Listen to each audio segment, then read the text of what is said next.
Hey friends, and welcome to this week's edition of Roaming Taste Videos. This week we are making Australian mint slice biscuits.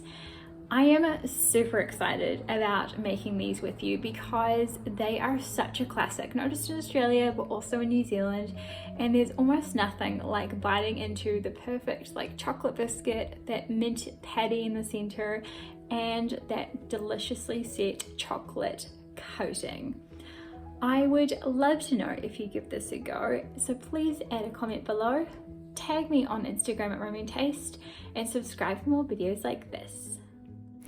These are the ingredients that are required only for the chocolate biscuit base. The remaining will be shown later in the video. To begin, we want to place the butter and sugar in a bowl, and we want to cream on medium until well combined and fluffy. So if you're making this with a hand mixer, it will only take approximately 1 minute.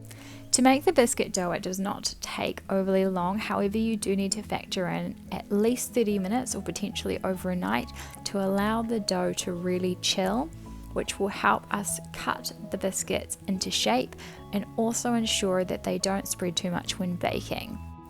Once we've fully incorporated the butter and sugar, we want to add in that egg and beat that until it is also well combined and the mixture looks smooth.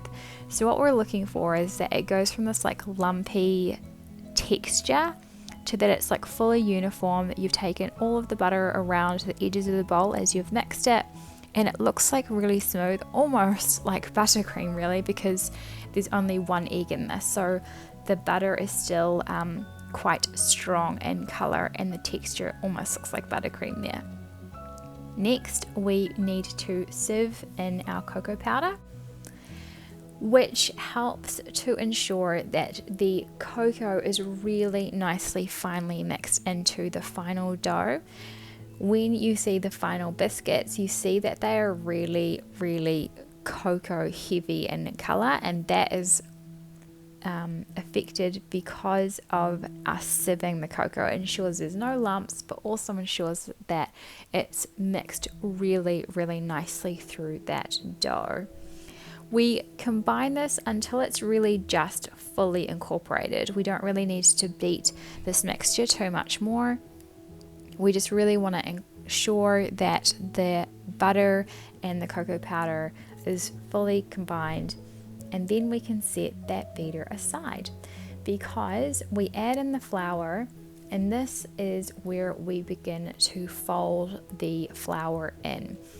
Because there's so much butter in these biscuits, I'm inclined to say they are more on the shortbread side versus a soft chewy cookie. So we do not want to beat in the flour or activate that gluten, and by really rubbing in that flour into that butter mixture to create this dough, it helps to ensure that the biscuit's still kind of soft when we do eventually bite into it, which is why we're doing this to begin with. So we incorporate this fully, and what you will likely notice once we've done this and we want to place it onto our plastic wrap, or in my case it's a sandwich wrap because it's sustainable, you'll notice that it's super buttery, and that's because of the amount of butter in the dough versus the amount of flour or anything else.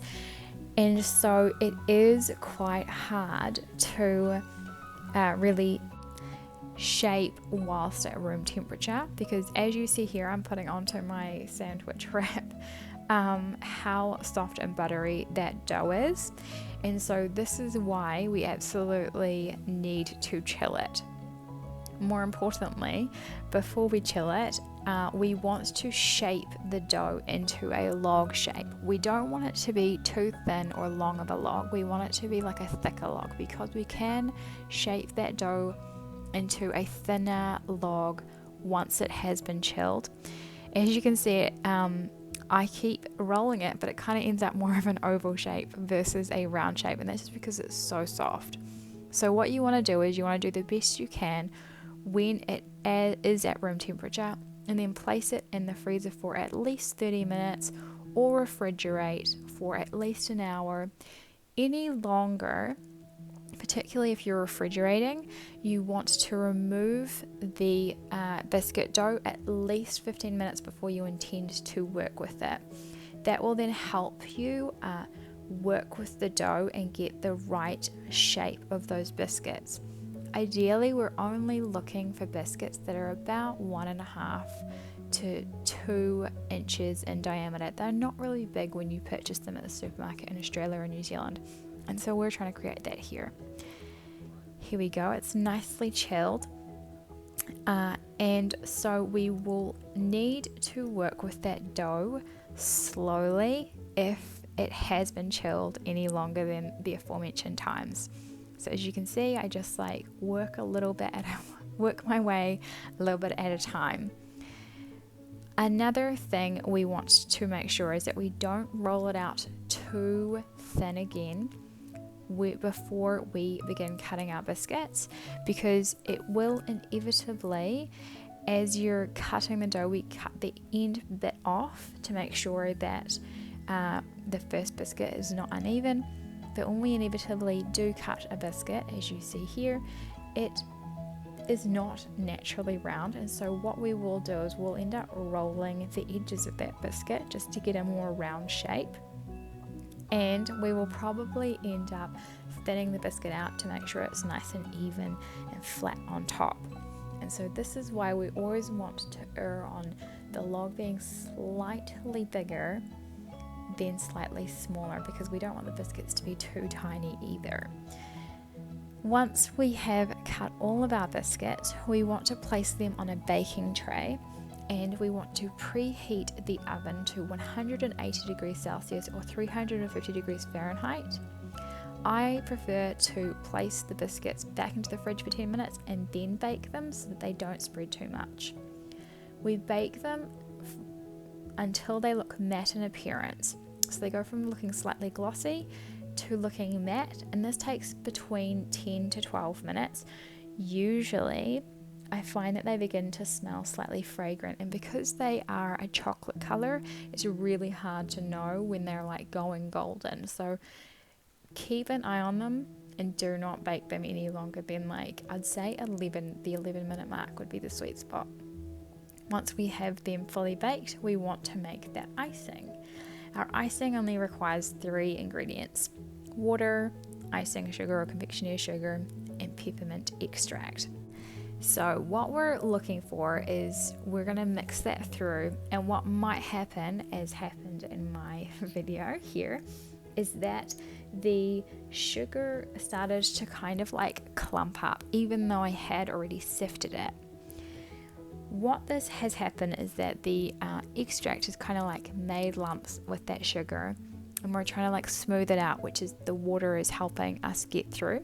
It's helping smooth out this mixture. But what might also be required, depending on the humidity or what the environment is in your home where you're making these, is that you might need an extra tablespoon or 2 of water to really get that mixture to be smooth but still hold its shape when you pick it up as a ball. So here we go. This is like the moment of truth. It holds its shape, and I can then form it into a patty, and then we can place it onto our biscuit base. What we want is that there is a slight, basically, lip of biscuit on the edges of our peppermint patty, and we can just smooth it out with our finger as we place it down on the biscuit. Don't stress too much if the patty seems to pull away a little bit. The more you kind of press down on the edges, the more it kind of like fastens it to the surface of the matte chocolate biscuit. And there we go. We will keep at it until we've got all of those biscuits topped. And if you notice that you've got some extra like patty mixture in the bowl and you've made all of the peppermint patties and your biscuits are fully covered, you can go add a little bit extra, just flatten, do the exact same process, and place tiny patties on top of areas of biscuits where you feel it's just a little bit too thin with peppermint. Next, we make the chocolate coating. We pour the coconut oil, in my case because it's been so hot, into the chocolate, and then we either place that in a double boiler or in the microwave to melt. Now, slight technical glitch, you see some are coated there, but we're going to act like they aren't, and we're going to show you how to coat these biscuits. What you really want is that you want to make sure that the biscuits are coated quite thinly with chocolate. The easiest way to do it is dump one in, turn it over, and then pull it out and try and drain it as much as possible. I find one way to help drain the chocolate is to like kind of push one end of the biscuit that I'm kind of holding up and drain it with the bottom of the fork. I find forks are just probably like the easiest option. If you've got a different way of doing it, definitely add a comment below and I will change up how I do this moving forward. But this is kind of like a side-on view. You see, we push the chocolate away to make sure it's really draining, and we drain it as much as possible. If we don't drain those first, like I'd say 5 or 6 properly, there won't be enough chocolate to coat all of those beautiful biscuits. Once we've coated them all, we want to set them aside at room temperature and let them set fully. So if it is too warm, I recommend putting a baking tray in the fridge or the freezer for 15 minutes and then placing the cookies on top of that so that they can set quicker. Otherwise, you're just going to have to wait to enjoy these beauties. I really, really hope you give this a go and enjoy.